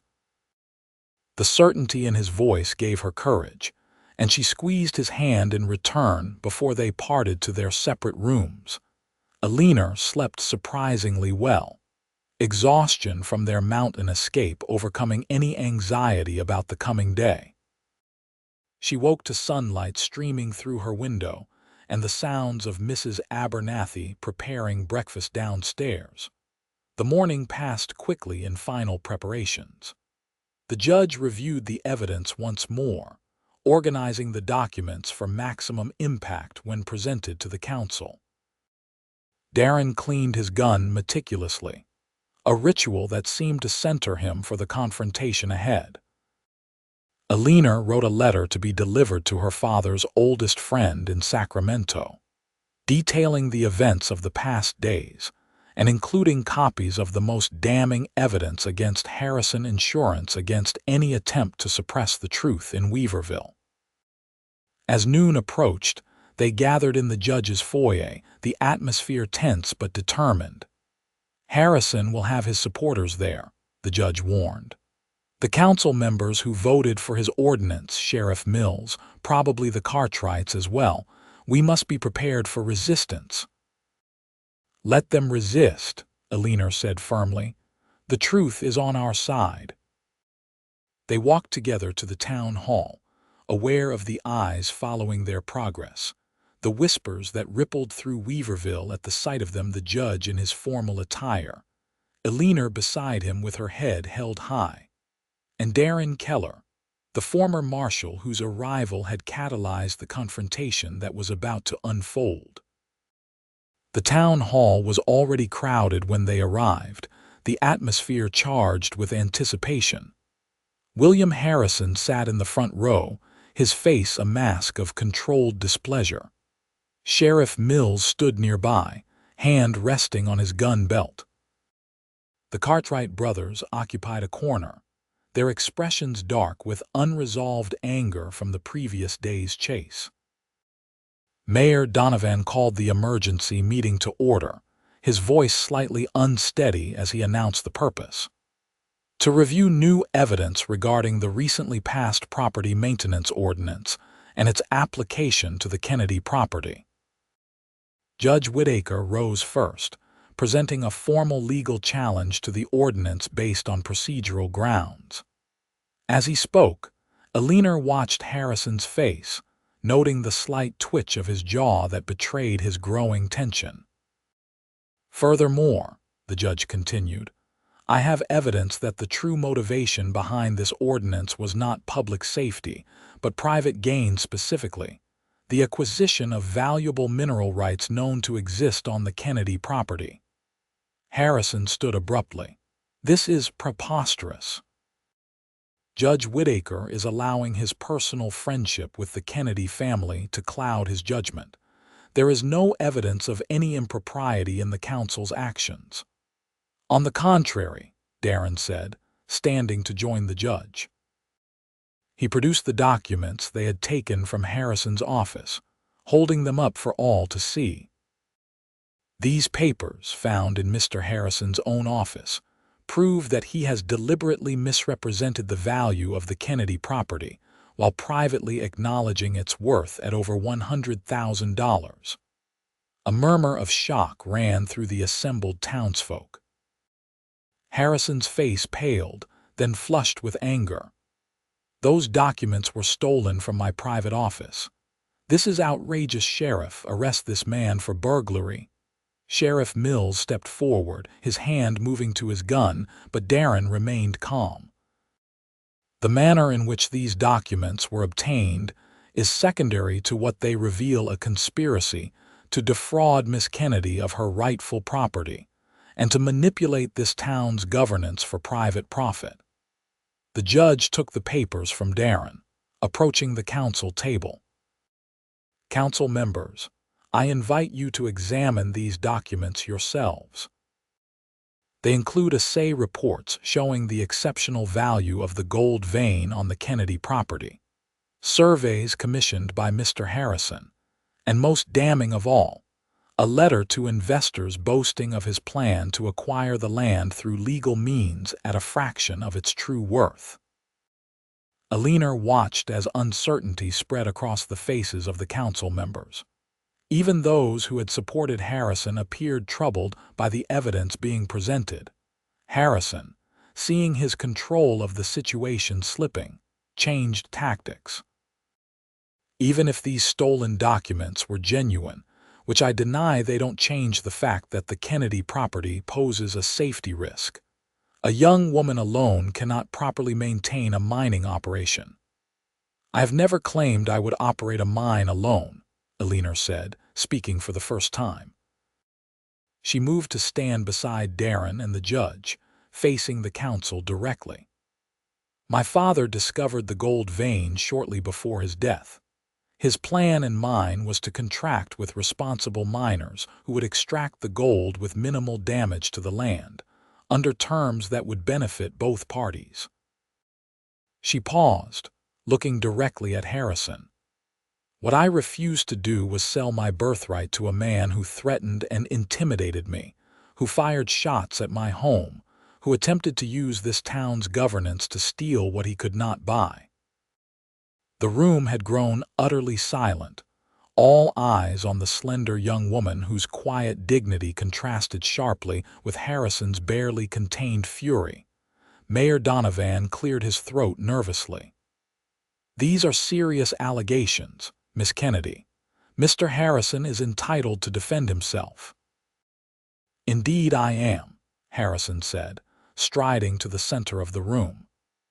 "And I will begin by questioning the character of those making these accusations, particularly Mr. Keller, whose history as a marshal is not as exemplary as he would have you believe." Darren tensed beside Eleanor, but his voice remained steady. "My past is not at issue here, Harrison. The evidence speaks for itself." "Does it?" Harrison's smile was cold.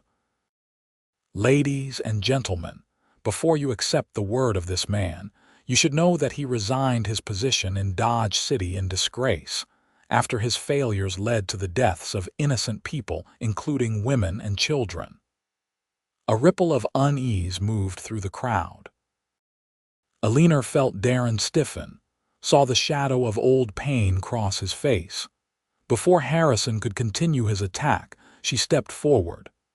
"Mr. Harrison hopes to distract you from his own misdeeds by attacking Mr. Keller's character," she said clearly. "But I know the truth of what happened in Dodge City, how Mr. Keller tried to protect witnesses to a murder, how he was betrayed by a corrupt deputy in the pay of criminals, how he hunted down those responsible afterward." She turned to face the crowd directly. "Mr. Keller came to Weaverville at Judge Whittaker's request to help me stand against the very kind of corruption and intimidation that he fought in Kansas. His presence here is not a mark against him, but evidence of his continuing commitment to justice, even without a badge." The sincerity in her voice was unmistakable, and Eleanor saw many in the crowd nodding in agreement. Darren's hand found hers, a brief squeeze of gratitude for her defense. Harrison, seeing his attack failing, grew more desperate. "This is all very touching, but it doesn't change the fact that the ordinance was legally passed by this council. Sheriff Mills has the authority to inspect the Kennedy property and declare it unsafe if necessary. Actually, the judge interjected, given the evidence of corruption and conflict of interest now presented, I am requesting that the council immediately vote to suspend the ordinance pending a full investigation by the circuit court. Council members exchanged glances, clearly uncomfortable with the situation. Dr. Wilson, who had voted against the ordinance initially, spoke up. I second Judge Whittaker's request. The evidence suggests at minimum that Mr. Harrison had undisclosed personal interests when advocating for this measure.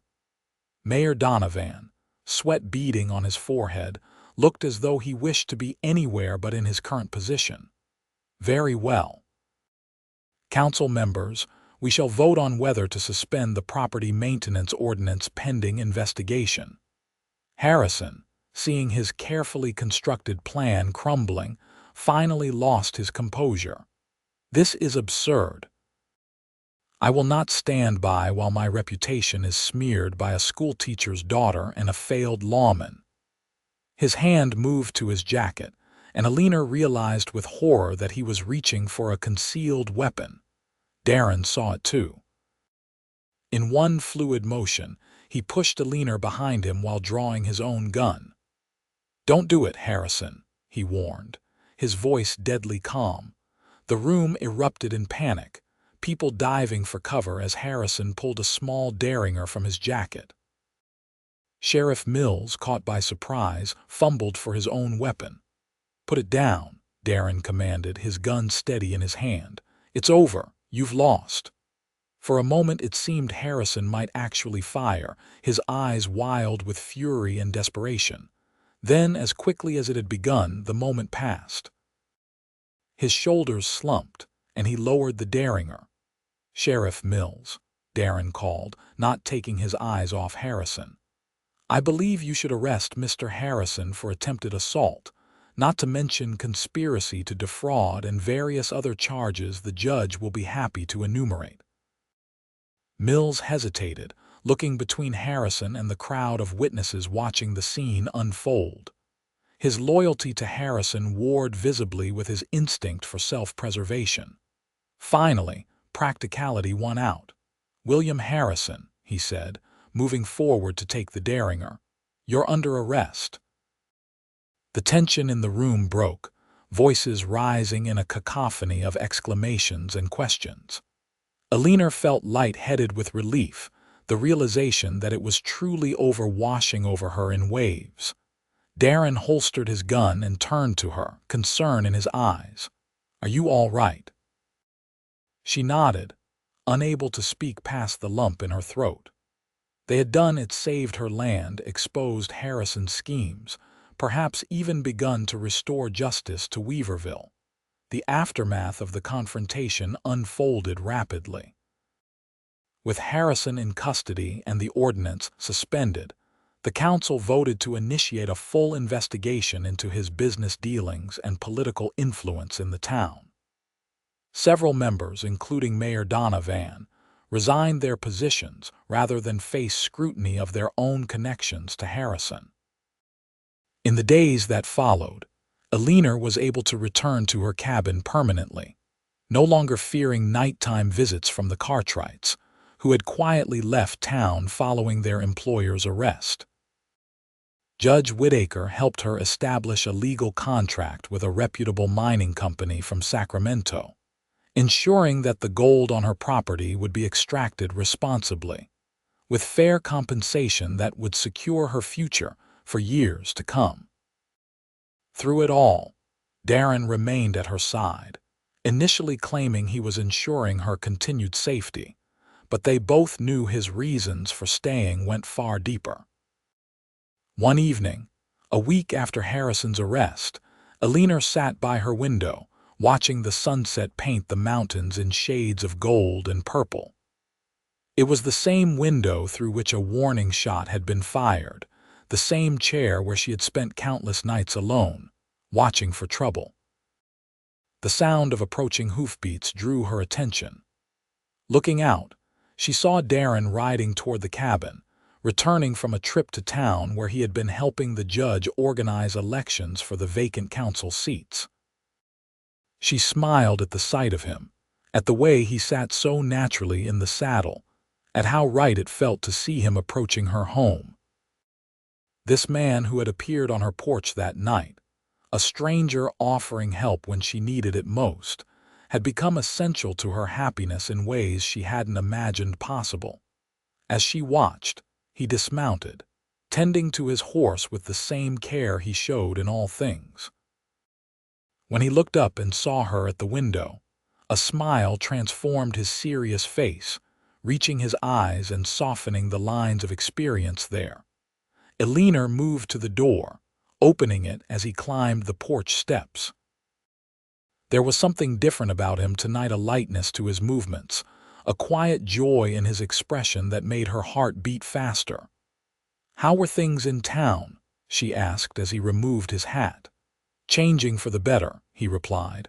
"The judge is making sure of that." He paused, seeming to gather his thoughts. "I've been thinking about what comes next, Eleanor." "Oh," she tried to keep her voice casual, though her pulse quickened at the serious note in his. "Yes." He took her hands in his touch gentle but sure. "I came to Weaverville because an old friend asked for my help. I stayed because I found something I didn't know I was looking for, a purpose, a place, and most importantly, someone who makes me believe in possibilities again." Eleanor's breath caught as he continued, his voice deepening with emotion. "Every night, you waited by that window, watching for danger, standing guard alone over what you loved. You've waited long enough, Eleanor." He squeezed her hands gently. "I can't promise life will always be easy. I'm not a perfect man, I've made mistakes, carried burdens. But I promise I would stand beside you through whatever comes, if you'll have me." Tears blurred Eleanor's vision as she recognized the proposal within his words, the pledge of a lifetime offered simply and honestly, just as he did all things. "Are you asking me to marry you, Darren Keller?" she whispered, needing to hear it plainly. His smile was tender, his eyes never leaving hers. "Yes, Eleanor Kennedy, I am. Because I love you and because I want to build a life with you here, on this land your father loved, if that's what you wish." Joy bloomed in Eleanor's heart, bright and overwhelming. In just 2 weeks, her world had transformed from one of isolation and fear to this moment of perfect clarity, standing with the man who had risked everything to help her, who understood her strength and her vulnerability alike. "Yes," she said, her voice steady despite her tears. "Yes, I will marry you, Darren, because I love you too, and because I can't imagine facing tomorrow or any day after without you beside me." He drew her close, his arms encircling her with a tenderness that belied their strength. As the last light of sunset bathed them in gold, their lips met in a kiss that held both promise and fulfillment, the ending of one chapter and the beginning of another. Later that evening, they sat together on the porch, watching stars emerge in the darkening sky. Eleanor's head rested against Darren's shoulder, his arm around her, their future stretching before them like the vast Montana sky wide open, full of possibilities. "What will we tell our children someday?" Eleanor mused. "About how we met, about Harrison and the gold." Darren's chuckle rumbled beneath her ear. "We'll tell them their mother was the bravest woman in Weaverville, who defended her home against impossible odds. And their father was a lawman who never stopped believing in justice, even when he no longer wore a badge," Eleanor added softly. "But most importantly," Darren said, pressing a kiss to her hair, "we'll tell them that some treasures are worth more than gold, like finding the person you're meant to stand beside for the rest of your days." As night settled fully over the mountains, Eleanor thought of all the evenings she had spent alone at this window, watching and waiting. That chapter of her life had closed forever. Whatever challenges tomorrow brought, she would face them with Darren beside her, their strength multiplied by sharing it, their joy deepened by the same. The waiting was over. Their life together had begun.